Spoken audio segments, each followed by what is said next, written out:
వీటిలో బ్రేకింగ్ చూసిన భారీ వర్షాల కారణంగా యమునా నది ఉప్పొంగుతుంది.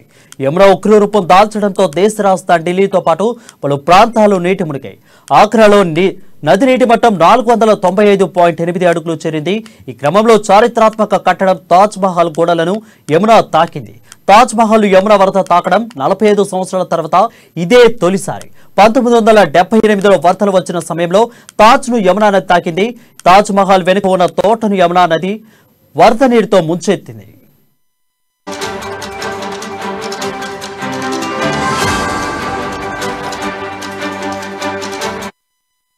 ఢిల్లీలో బ్రేకింగ్ చూసిన భారీ వర్షాల కారణంగా యమునా నది ఉప్పొంగుతుంది. యమునా ఉగ్ర రూపం దాల్చడంతో దేశ రాజధాని ఢిల్లీతో పాటు పలు ప్రాంతాలు నీట మునిగాయి. ఆగ్రాలో నది నీటి మొత్తం 495.8 అడుగులు చేరింది. ఈ క్రమంలో చారిత్రాత్మక కట్టడం తాజ్ మహల్ గోడలను యమునా నది తాకింది. తాజ్ మహల్ యమునా వరద తాకడం 45 సంవత్సరాల తర్వాత ఇదే తొలిసారి. 1978లో వరదలు వచ్చిన సమయంలో తాజ్ను యమునా నది తాకింది. తాజ్ మహల్ వెనుకున్న తోటను యమునా వరద నీరు ముంచెత్తింది.